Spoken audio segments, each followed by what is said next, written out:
Assalamualaikum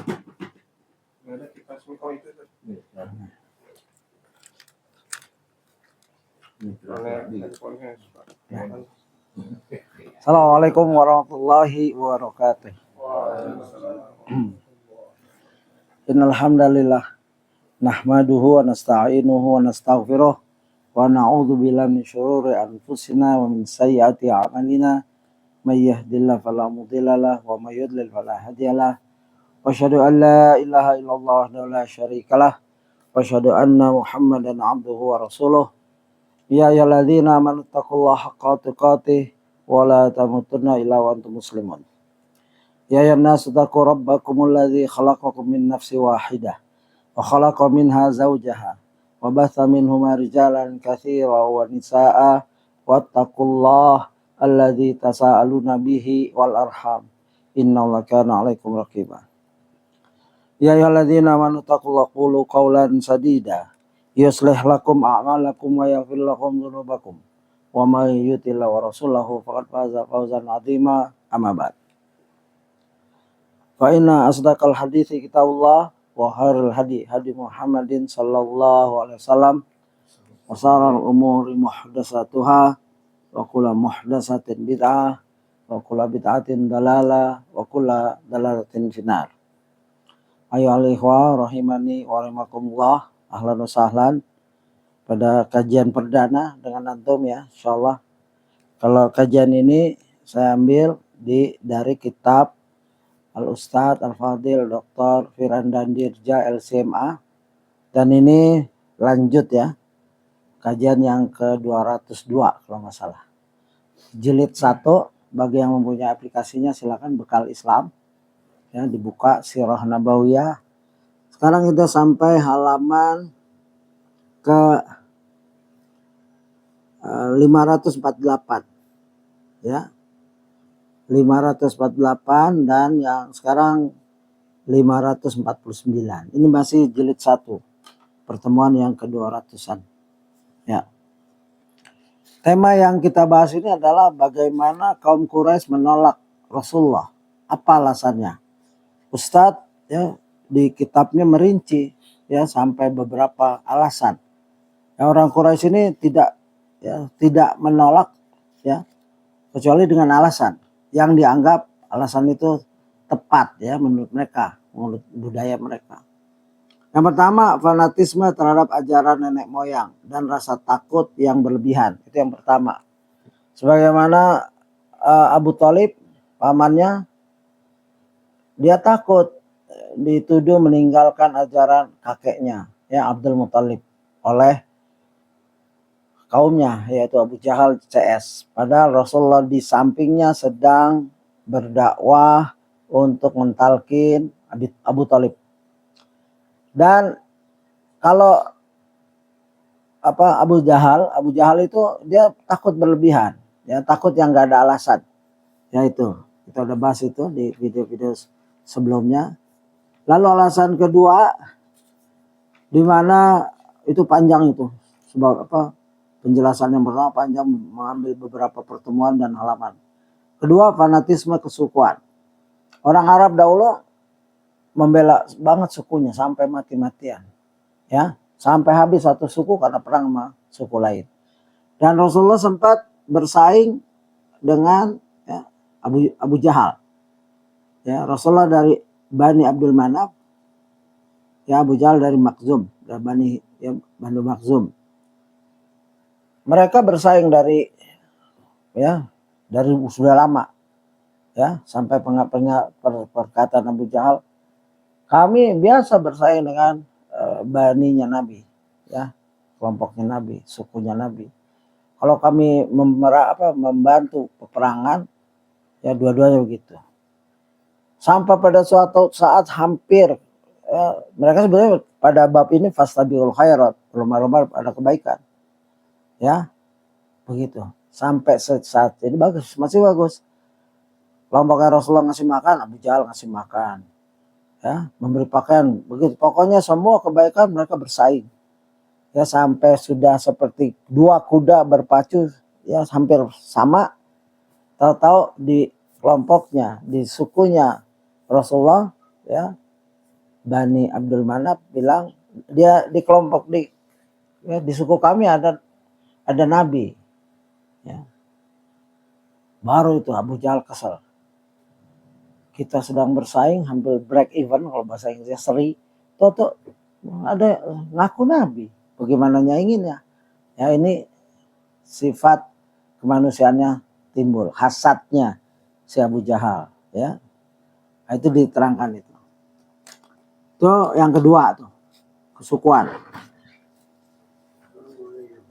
Assalamualaikum. Ahlan. Ahlan sahlan.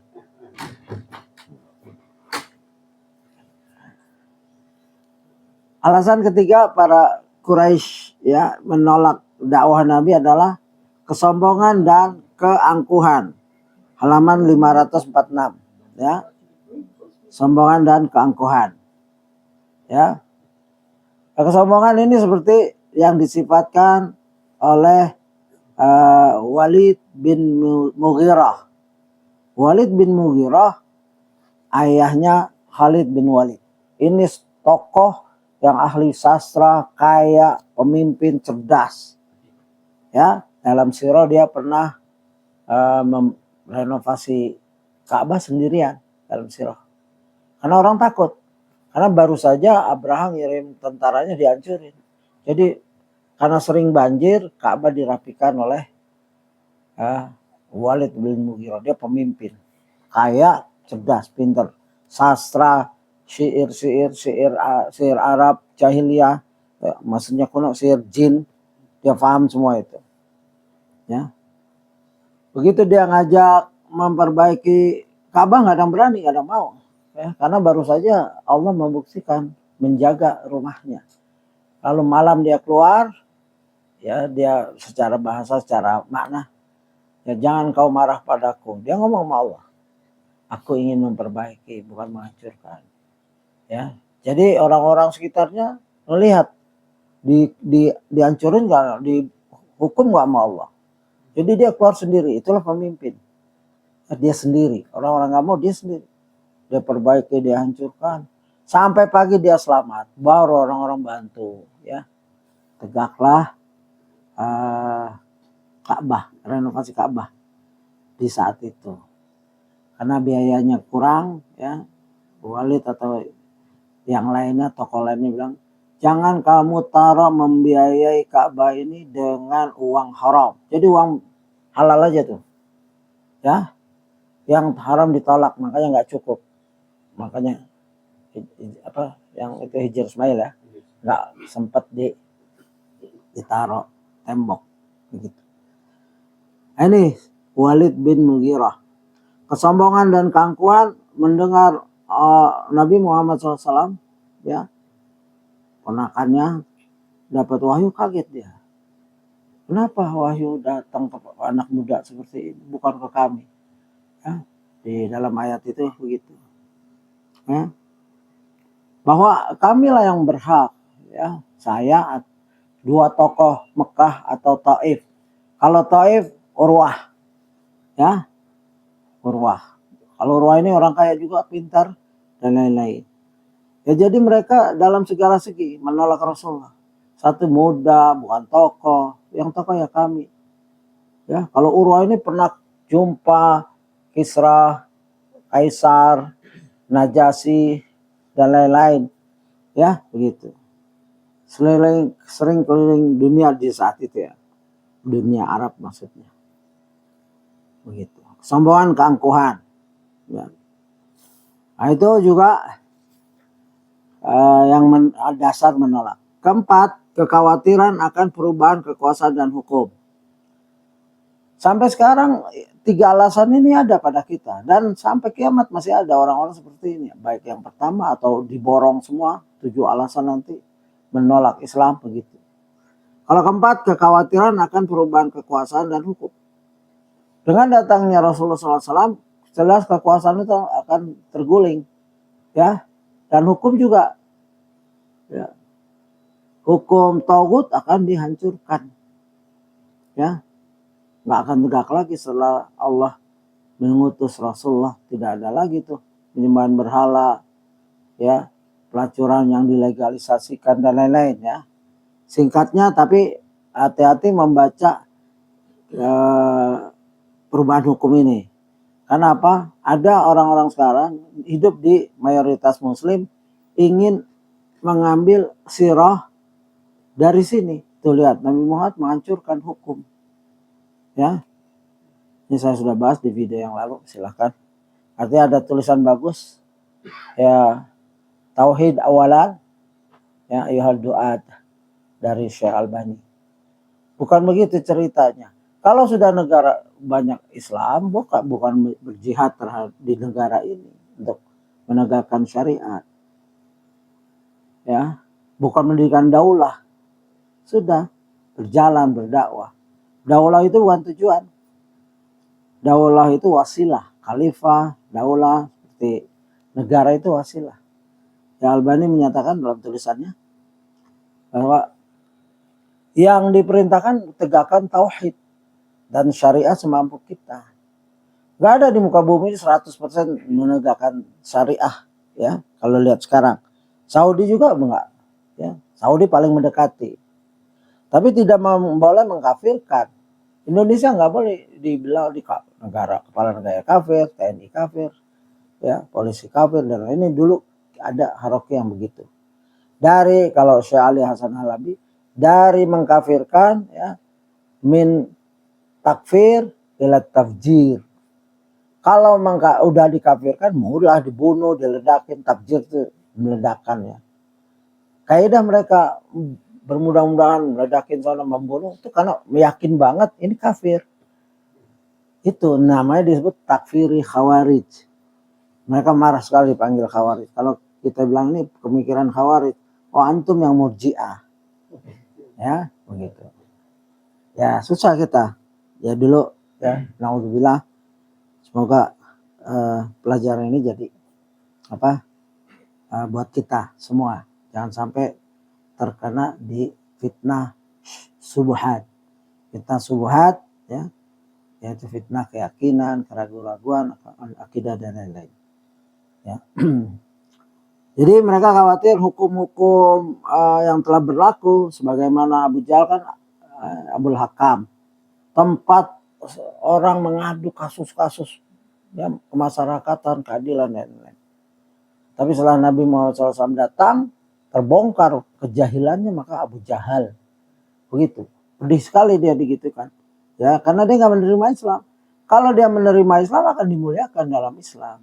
Ilmunya yang jahiliyah kepake, kecerdasannya kepake, begitu. Itu keempat. Kelima, kekhawatiran akan kehilangan mata pencaharian. Ujung-ujungnya duit. Karena itu Mekah itu tempat ekonomi. Orang dari luar Mekah pada datang jual beli. Kalau Muhammad menguasai ini, wah, repot kita. Nggak ada lagi tuh penjualan berhala dan lain. Jadi ada ekonomi sisi ekonomi jadi lengkap. Ustadz alhamdulillah memaparkan dengan rinci. Mungkin beliau ngambil dari sirah-sirah besar. Kita ada sih rujukannya memang. Jadi teratur stepnya itu. Ya. Jadi nggak mau Mekah dijadikan tempat agama Islam, karena ya kan mereka sudah mulai kenal tuh, ya, Islam mengharamkan ini yang mereka anggap halal jadi haram. Ekonomi kita bagaimana? Nah, sampai sekarang ada orang masuk Islam yang disebut muhajir, hijrah, masuk Islam bekas penyanyi, nggak kuat, ini kami dulu 100 juta sebulan. Ya, tinggal 2 juta sebulan. Alhamdulillah kalau masih dapat. Akhirnya balik lagi. Hijrahnya nggak jadi. Itu ujung-ujungnya ekonomi. Makanya kalau hijrah total, jauhi teman-teman, nggak apa-apa. Ya, begitu. Sahabat dulu hijrah, ya hijrah benar. Ninggalin kekayaannya. Seperti Suhaib Ar-Rumi. Dia meninggalkan seluruh kekayaannya. Yang penting aku jumpa Rasulullah. Begitu. Ya, hijrah jangan tanggung. Nah, alhamdulillah anak-anak muda sekarang yang tadinya di bank keluar, yang tadinya di asuransi keluar, ya kalau bisa dibekali keluarganya. Biasanya nggak kuat karena keluarganya lapar, nggak bisa sekolah lagi, istrinya juga nggak bisa shopping, nggak bisa selevel lagi dengan kawan-kawan mainnya. Itu harus ada proses, ya gitu. Nah, yang bahasan kita hari ini adalah keenam, kekhawatiran akan hilangnya syahwat dan kelezatan haram yang selama ini mereka nikmati. Ini pelajaran kita hari ini. Ya, tadi itu flashback sedikit pelajaran kita ini. Silakan baca 549. Islam adalah agama yang mengajak kepada akhlak mulia dan menjauhi kemaksiatan. Sedangkan ya prioritas utama orang-orang kafir adalah kebebasan dan penghambaan terhadap syahwat mereka. Nah, ini beda sekali ya. Saudaraku, ketahuilah bahwa semakin besar seorang tenggelam dalam syahwat, maka akan semakin keras penolakannya terhadap dakwah Islam. Kita sampai situ aja pelajaran. Saya jelaskan. Ustadz nggak menjelaskan. Sebab itu ini syarah dari matannya. Ya, kalau kita lihat perjalanan umat manusia, negara di mana saja yang maksiatnya tinggi berat menerima Islam. Ya, sampai mereka punya istilah bentar-bentar haram. Islam apa nih? Bentar-bentar haram, bentar-bentar haram. Coba, tidak adil sekali mereka bicara seperti itu. Berapa banyak makanan dan berapa yang diharamkan oleh Allah? Yang diharamkan Allah ya bebek, babi, hewan kalau bentuk hewan, anjing dan lain-lain. Tapi yang dihalalkan banyak. Gitu. Ya, mereka mempersempit rahmat Allah. Allah sudah luas rahmatnya, tapi mereka sendiri yang mempersempit untuk diri mereka sendiri. Ya, kenapa berzina haram? Ada orang Islam ngomong, kalau zina itu halal saya akan kerjakan. Karena memang berat ya meninggalkan zina itu. Ya, ini orang sudah salah, tapi artinya dia paham. Kalau memang zina itu boleh, sudah kita kerjakan. Ini tantangan syahwat, ya. Ada tulisan bagus, saya kutip besar benar-benar nih, mewaspadai budaya-budaya jahiliyah. Ustadz Dr. Ali Musri Semjan Putra. Silakan di download, bisa dapat, ya. Artinya semua kegiatan maksiat itu ada pangkalnya, ya, nenek moyangnya.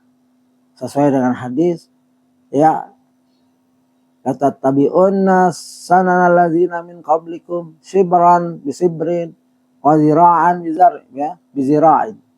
Sungguhnya kalian akan mengikuti kebiasaan umat-umat sebelum kalian, sejengkal demi sejengkal, sedepa demi sedepa. Hadis ini maklum, kita sering dengar. Ya, Ustadz Dr. Ali masukin hadis ini sebagai perincian dari ya keadaan jahiliyah manusia. Ya. Hatta lau dakhalu fi juhri dhab, ya, sehingga seandainya mereka masuk lubang dhab, sejenis kadal gurun, ya, bukan biawak yang kita kenal, dia halal, ya. Lataba'atumuhum, ini saya akan kalian ikuti. Ini sifat ya kita, ya, dijelaskan oleh Rasulullah seperti ini. Sebahagian dari kita, bukan semuanya. Ya, begitu. Ini saya akan kalian ikuti. Tapi Rasulullah khitabnya kepada sahabat. Khitab itu lawan bicaranya. Bukan Rasulullah menuduh. Sahabat mewakili terus umat. Ya, di sini kan antum yang paham bahasa Arab sedikit kan paham. Ya, lataba'atumuhum, atau mereka. Ini saya akan kalian ikuti. Ya. Domirnya kepada kamu, kalian akan ikuti. Apa kalian kita? Iya, masuk. Yang ada ya sahabat, masa Rasulullah ngomong pada yang enggak ada. Ya, begitu. Qulna ya Rasulullah sallallahu alaihi wasallam, al-yahuda wan nasara. Maka para sahabat bertanya, ya Rasulullah, maksudmu orang-orang Yahudi dan Nasrani? Jawab Rasulullah, siapa lagi? Ya, begitu. Siapa lagi kalau bukan mereka? Hadis riwayat Bukhari dan Muslim. Ya, Ustadz membawa hadis itu. Ya, panjang sebenarnya penjelasannya, saya ringkas-ringkas saja. Ya, dan Yang paling penting ada hal satu, sebagaimana dijelaskan di sini hadis dari sahabat Hudzaifah radhiyallahu anhu, kana nasu yas'aluna Rasulullah SAW anil khair wa kuntu as'aluhu anil syarr. Kebanyakan manusia bertanya kepada Rasulullah tentang yang kebaikan, tapi aku, ya, kata Hudzaifah, bertanya tentang kejelekan, ya, apa-apa yang jelek. Tujuannya apa? Fakhafata an yudrikoni, agar aku tidak terjerumus di dalamnya. Jadi orang-orang yang dari jahiliyah paham banget kejahilian itu gimana. Orang-orang yang pernah sesat di Haroki, di sekte tarekot, kalau dia beriman terus kenal Quran Sunnah, dia paham banget itu bahaya, itu jangan diikuti begitu. Ya, ini Ustadz menjelaskan, sahabat Hudzaifah radhiyallahu anhu menggambarkan kepada kita di antara faktor penyebab yang menjerumuskan seorang ke dalam kejelekan adalah tidak mengetahui perihal kejelekan itu sendiri. Ada orang maksiat dia nggak tahu itu maksiat. Ya, ada maksiat-maksiat yang dianggap ya nggak apa-apa atau uruf. Oh ini kita yang tradisi, masa kita tinggalkan begitu. Dia nggak tahu mana tradisi yang bertentangan dengan syar'i, mana tradisi yang tidak bertentangan. Contoh tradisi yang tidak bertentangan, waktu Rasulullah dakwah awal, beliau berdiri di Bukit Safa dan memanggil sabbaha. Biasanya tradisi dipakai untuk orang yang ingin mengumumkan hal-hal yang penting dengan suara tinggi, dia naik ke bukit biar dilihat. Kalau orang jahiliyah buka baju, terus ambil tanah, pokoknya cari perhatian. Kalau di medsos tuh clickbait. Dulu ada clickbait, tapi nggak ada komputer betul. Ya Yohanes begitu, ya. Rasul berdiri juga, ya Yohanes. Mereka nengok, tapi Rasulullah nggak melempar-lempar tanah ke wajah dan ke baju dan nggak buka baju, tetap. Ini tradisi, kata Ustadz sudah lalu ini tradisi yang dipakai Rasulullah untuk berdakwah, tapi tidak 100% dimodif. Ya, karena ini tradisi, boleh dipakai boleh enggak, karena dilihat bermanfaat dipakai. Diri di Bukit Safa dan orang lihat semua, ya, dan Rasulullah mulai menjelaskan. Andaikan apakah engkau pernah mendapati aku dusta? Tidak pernah. Ya, kalau aku beritakan padamu bahwa ada tentara mau nyerang kita sekarang, kamu percaya nggak percaya? Kamu percaya, kami nggak pernah dapetin kamu berdusta. Aku beritakan pada kamu akan ada azab yang pedih. Baru mereka marah. Di situ ada Abu Lahab. Ya, tabat yada. Ya. Tabat laka ya Muhammad. Celaka kamu ngumpulin kita untuk hal-hal seperti itu. Mereka nggak yakin dengan akhirat. Nanti banyak tuh bukti-bukti bahwa mereka paham akhirat tapi diremehkan. Berapa penjaga neraka? Cuman segitu. Kita ini ada berapa? Malaikat penjaga neraka cuman segitu. Kita ada lebih dari kita. Terus ada yang sombong. Neraka dijaga berapa malaikat? Saya sendiri yang satu, sisanya satu, kamu lawan tuh. Sisa itu semua lawan saya aja. Jadi sangat-sangat jahil. Ya, mereka paham tapi jahil murakkab, bertentangan dengan hakiki, ya, begitu. Nah, ini bahaya. Ya, begitu. Dan sifat mengetahui kejahilian agar tidak terkena dikuatkan juga oleh ungkapan Umar radhiyallahu anhu, ya. Yaitu ya inamatan kudu urwal islami urwatan idza nasa'a fil islam man la ya'riful jahiliyah. Ikatan Islam, ya, sungguhnya putus ikatan Islam satu, ya, sedikit demi sedikit. Begitu. Kenapa? Ya, apabila ada orang-orang yang tidak mengenal jahiliyah. Ya. Karena bila seorang yang tidak mengetahui kebatilan, dia tidak akan mengingkari kebatilan tersebut. Ini perkataan Umar radhiyallahu anhu. Umar pernah menjadi panglima perang jahiliyah Quraisy. Jadi paham banget itu. Makanya beliau dijuluki Al-Faruq, pembeda. Ya, sampai Rasulullah suka dikritik. Bukankah dia munafik ya Rasulullah? Ya, mengenai Abdullah bin Ubay ya bin Salul, nyolatin. Umar nggak senang itu. Tapi Allah membenarkan Umar. Ya, begitu. Nah, ini sifat-sifat kebatilan yang hendaklah kita pahami agar kita tidak terjerumus.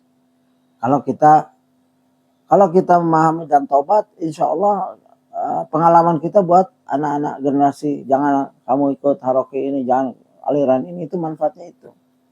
Kadang-kadang Allah menguji kita dengan itu. Kalau kita pernah maksiat ya, jangan harus diceritakan sampai detail, nggak harus. Itu membuka aib sendiri, jangan. Ya, kalau yang sifat pribadi, tapi jelaskan ini bahaya ya, gitu. Itu untuk generasi. Ya, generasi selanjutnya. Ini penting. Orang-orang yang cukup umur yang paham kejahatan ya, jelaskan kepada anak-anak generasi muda agar hati-hati terhadap kejahilan ini. Karena memang dasar menolaknya kaum Quraisy ya, mereka khawatir akan hilangnya syahwat. Ya, kelezatan haram yang selama ini ya mereka nikmati. Dan itu banyak sebenarnya ya, yang nggak dibahas detail karena sudah ya, di bab ini Ustadz Firanda nggak membahas dengan detail. Ya. Misalkan kita udah bacakan di video-video selanjutnya. Di sini ada nikah ar-rahat, nikah al-istibda, ya, bersetubuh dengan pelacur dan lain-lain. Nikah ar-rahat ini salah satu kejahilian dalam bentuk seksual. Ya. Inilah yang disampaikan Ummul Mukminin Aisyah radhiyallahu anha, ya, dalam hadis yang diriwayatkan oleh Al-Bukhari ya, secara ini terjemahan saja. Sejumlah orang, tidak lebih dari 10 orang, menemui seorang wanita untuk bersetubuh dengannya. Ketika mereka berkumpul di sisinya, dia akan mengatakan kepada mereka, kalian telah mengetahui urusan kalian dan aku telah melahirkan anak. Jadi kumpul 10 orang, tidak lebih, habis itu bergaul ya, berkumpul, melakukan seksual dan lain-lain. Habis itu dikumpulin, kamu tahu kan hasil kerja kamu ini, aku sudah melahirkan. Nah, gitu. Dan aku telah melahirkan anak. Ia adalah anakmu. Wahai fulan, berilah ia nama yang kamu suka. Lalu dia nunjuk, kamu begitu. Ini anak kamu ya, terserah wanita itu. Berilah nama yang kamu suka. Lalu anaknya diberikan kepadanya dan pria yang ditunjuk itu tidak bisa menolaknya. Ya, gitu. Itu masih bagus kan daripada pelacur sekarang, nggak ada gitu-gitu. Toto lahir ya, toto comberan aja anak, naudzubillah. Ya.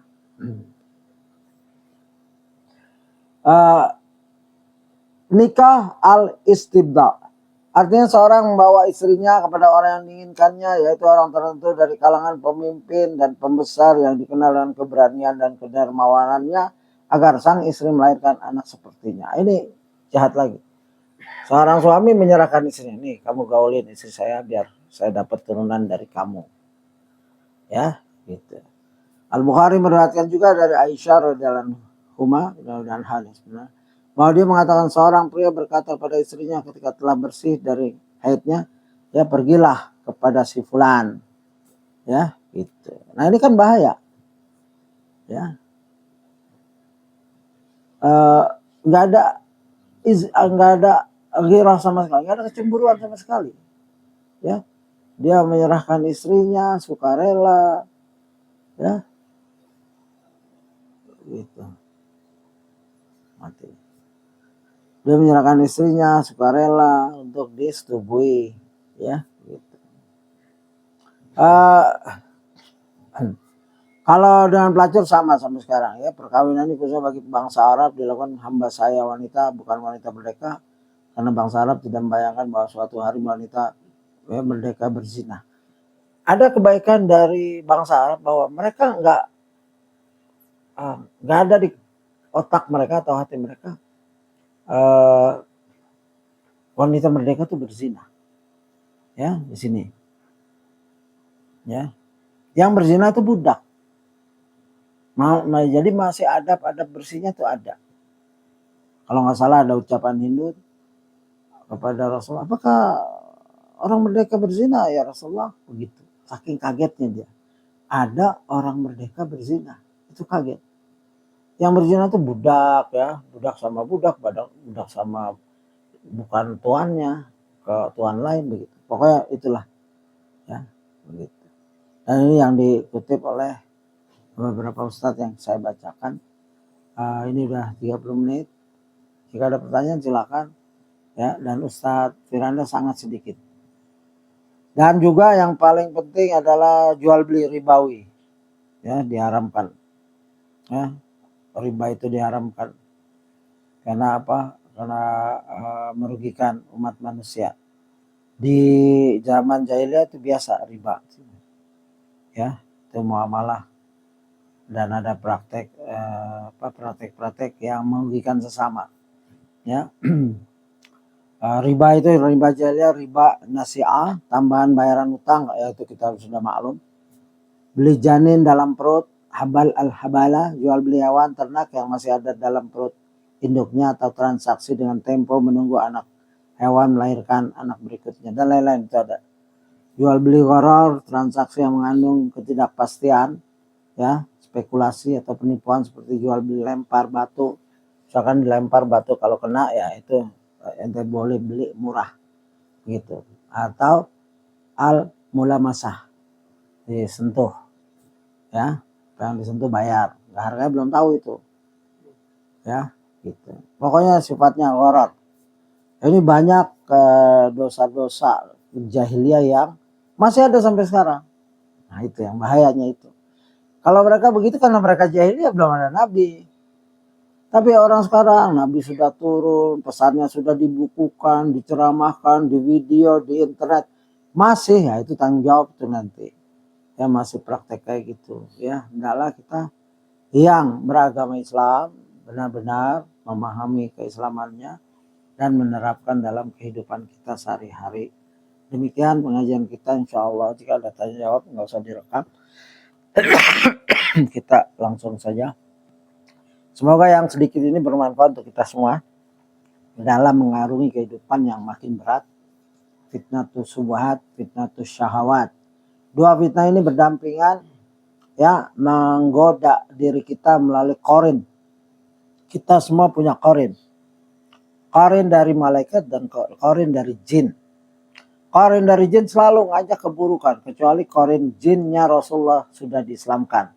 Sehingga qarinku, kata Rasulullah, karena sahabat, engkau juga ya Rasulullah? Iya, aku juga ada qarin, tapi telah diislamkan. Jumhur kebanyakan menyatakan telah Islam. Jadi tidak ada bisikan dari qarin bentuk jin ini kecuali kebaikan pada Rasulullah. Sholat malam ini itu. Kalau kita dua qarin kita, dari jin dan dari malaikat. Ya, saya kutip ini dari penjelasan Ustaz Ali Musri. Qarin dari jin beritanya apa? Ngajaknya yang jahat-jahat saja. Ya. Nah, qarin malaikat mengajak kebaikan. Nah, ini berdua selalu, ya, bertentangan. Kita harus melawannya. Kita harus pandai mendengar, ini qarin dari jin ini, udah nggak usah didengar. Ya. Oh, ini dari malaikat, ya, begitu. Jadi apapun yang kita kerjakan, insya Allah di saat kita masih hidup, agar kita perhitungkan. Ada kaul yang saya cari waktu di Ciputat, saya dengar ceramah bagus sekali, ditujukan disandarkan ke Imam Asy-Syafi'i. Bahasa Arabnya saya senang banget, tapi kalau terjemahan biasa aja. Ya, kita datang, ya, tidak dengan apa-apa. Ya. Lalu kita berbuat apa saja. Lalu nanti kita meninggalkan tidak dengan apa-apa. Ya kan, datang nggak ada orang bayi lahir langsung pakai Levi's gitu kan. Nggak dengan apa-apa, hatta Pampers yang paling penting nggak pakai, udah datang tanpa apa-apa, berbuat apa saja. Setelah itu meninggal tidak pakai apa-apa lagi kecuali kafan, ya. Nanti meninggal akan ditanya semua apa saja yang kita kerjakan. Itu di kaul ini saya cari belum dapat. Ada yang bilang ini bukan kaulnya Imam Asy-Syafi'i, tapi memang kaul yang bagus, bukan hadis, ya. bukan asar juga, qaul ulama. Wallahu alam, insyaallah pelajaran yang sedikit yang antum dapatkan di khutbah Jumat, kajian seperti ini atau ustadz-ustadz kibar kita, hendaklah biarkan meresap bersemayam di dalam hati, biarkan dia berdialog dengan qarin dari malaikat antum, malaikat kita, agar menjadi berbuah kebaikan. Begitu. Wallahu alam, subhanakallahumma wa bihamdika asyhadu an la ilaha illa anta astaghfiruka wa atubu ilaik. Assalamualaikum warahmatullahi wabarakatuh.